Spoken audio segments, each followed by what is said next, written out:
All of his co-workers were gone. What could it mean? Stanley decided to go to the meeting room. Perhaps he had simply missed a memo.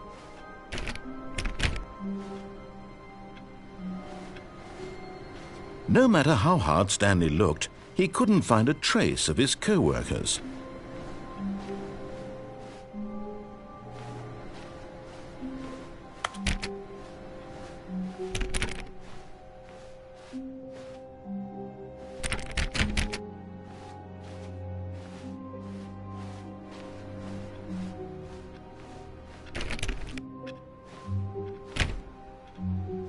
Stanley went around touching every little thing in the office, but it didn't make a single difference, nor did it advance the story in any way.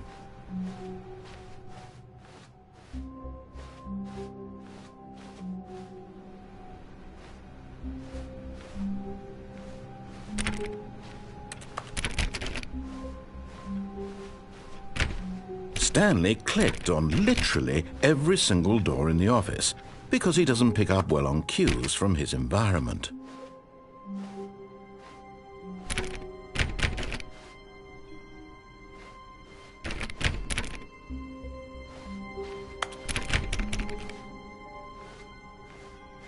When Stanley came to a set of 2 open doors, he entered the door on his left.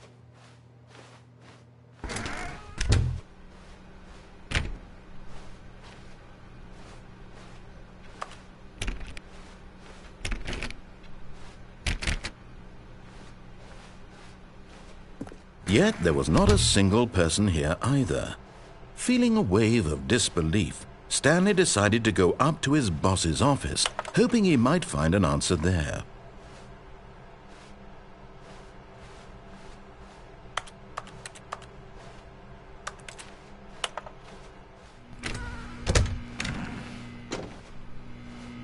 Stanley stepped into the broom closet, but there was nothing here, so he turned around and got back on track. Coming to a staircase, Stanley walked upstairs to his boss's office.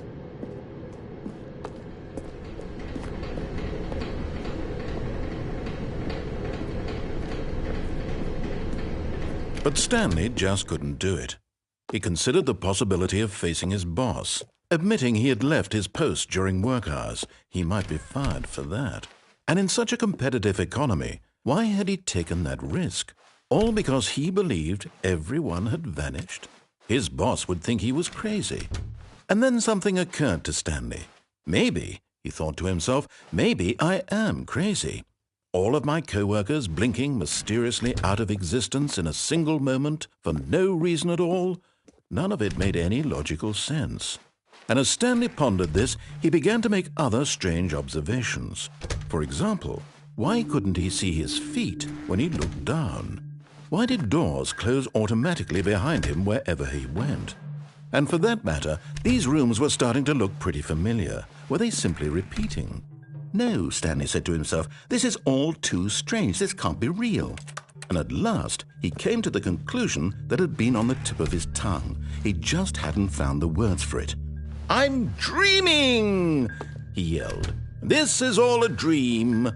Oh, what a relief Stanley felt to have finally found an answer, an explanation. His co-workers weren't actually gone. He wasn't going to lose his job. He wasn't crazy after all. And he thought to himself, I suppose I'll wake up soon. I'll have to go back to my boring real-life job pushing buttons. I may as well enjoy this while I'm still lucid. So he imagined himself flying and began to gently float above the ground. Then he imagined himself soaring through space on a magical starfield, and it too appeared. It was so much fun, and Stanley marveled that he had still not woken up. How was he remaining so lucid? And then perhaps the strangest question of them all entered Stanley's head. One he was amazed he hadn't asked himself sooner. Why is there a voice in my head dictating everything that I'm doing and thinking? Now the voice was describing itself being considered by Stanley, who found it particularly strange. I'm dreaming about a voice describing me, thinking about how it's describing my thoughts, he thought. And while he thought it all very odd and wondered if this voice spoke to all people in their dreams, the truth was that, of course, this was not a dream. How could it be? Was Stanley simply deceiving himself, believing that if he's asleep, he doesn't have to take responsibility for himself? Stanley is as awake right now as he's ever been in his life. Now, hearing the voice speak these words was quite a shock to Stanley. After all, he knew for certain, beyond a doubt, that this was in fact a dream. Did the voice not see him float and make the magical stars just a moment ago? How else would the voice explain all that? This voice was a part of himself too. Surely, if he could just... He would prove it. He would prove that he was in control, that this was a dream. So he closed his eyes gently, and he invited himself to wake up. He felt the cool weight of the blanket on his skin, the press of the mattress on his back, the fresh air of a world outside this one. Let me wake up, he thought to himself. I'm through with this dream. I wish it to be over. Let me go back to my job. Let me continue pushing the buttons. Please, it's all I want. I want my apartment and my wife and my job. All I want is my life exactly the way it's always been. My life is normal. I am normal. Everything will be fine. I am okay.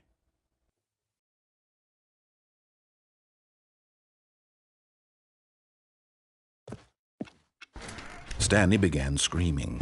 Please, someone, wake me up. My name is Stanley. I have a boss. I have an office. I am real. Please, just someone tell me I am real. I must be real. I must be. Can anyone hear my voice? Who am I? Who am I? And everything went black.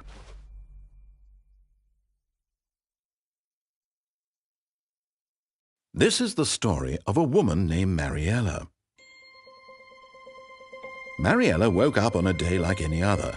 She arose, got dressed, gathered her belongings, and walked to her place of work. But on this particular day, her walk was interrupted by the body of a man who had stumbled through town talking and screaming to himself, and then collapsed dead on the sidewalk. And although she would soon turn to go call for an ambulance, for just a few brief moments she considered the strange man. He was obviously crazy, this much she knew. Everyone knows what crazy people look like. And in that moment, she thought to herself how lucky she was to be normal. I am sane. I am in control of my mind. I know what is real and what isn't.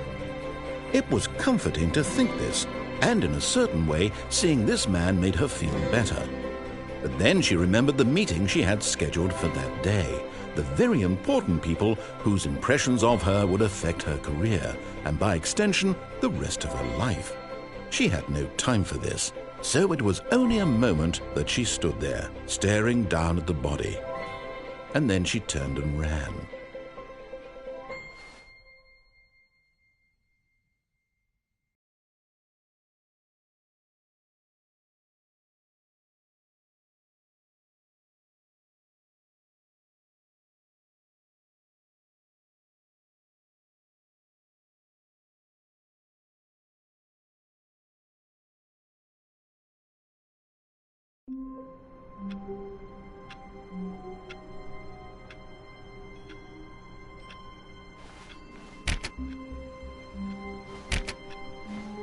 All of his co-workers were gone.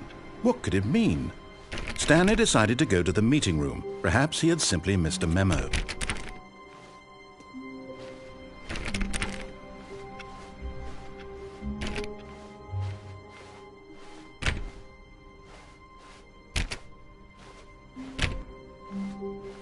When Stanley came to a set of 2 open doors, he entered the door. This was not the correct way to the meeting room, and Stanley knew it perfectly well. Perhaps he wanted to stop by the employee lounge first, just to admire it.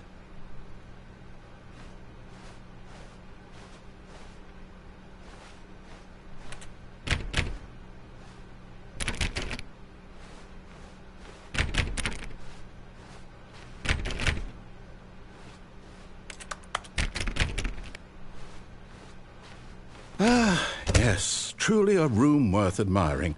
It had really been, but eager to get back to business, Stanley took the first open door on his left.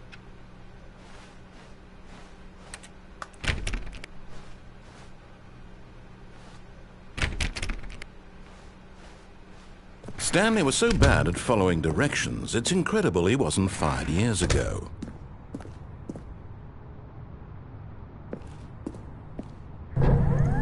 Look, Stanley, I think perhaps we've gotten off on the wrong foot here. I'm not your enemy, really, I'm not.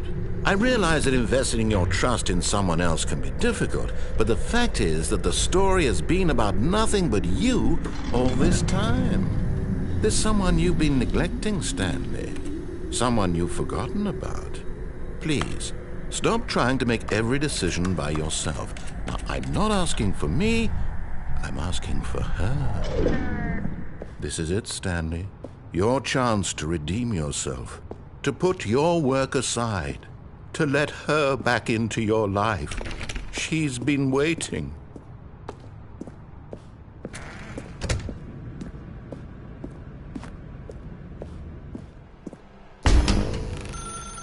That's her, Stanley. You need to be the one to do this, to reach out to her. If you can truly place your faith in another, then pick up the phone.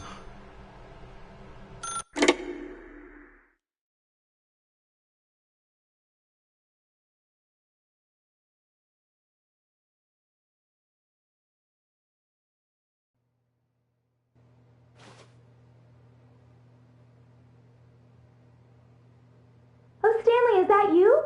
Hold on, sweetie. Sorry to keep you waiting. I'm just pulling the bread out of the oven. All right. Okay, there we go. All right, now, I want you to come in and tell me all about your day. Gotcha! Oh, come on. Did you actually think you had a loving wife who'd want to commit their life to you? I'm trying to make a point here, Stanley. I'm trying to get you to see something. Come inside. Let me show you what's really going on here.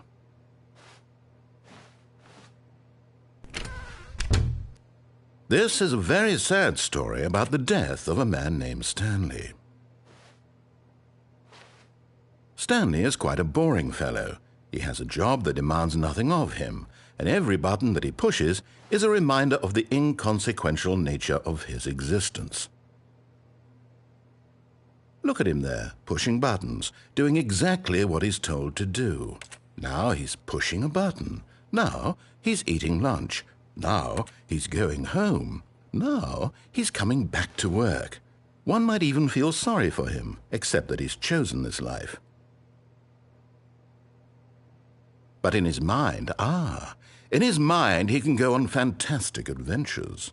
From behind his desk, Stanley dreamed of wild expeditions into the unknown, fantastic discoveries of new lands. It was wonderful. And each day that he returned to work was a reminder that none of it would ever happen to him. And so he began to fantasize about his own job. First, he imagined that one day while at work, he stepped up from his desk to realize that all of his co-workers, his boss, everyone in the building had suddenly vanished off the face of the earth. The thought excited him terribly. So he went further. He imagined that he came to 2 open doors and that he could go through either. At last, choice. It barely even mattered what lay behind each door. The mere thought that his decisions would mean something was almost too wonderful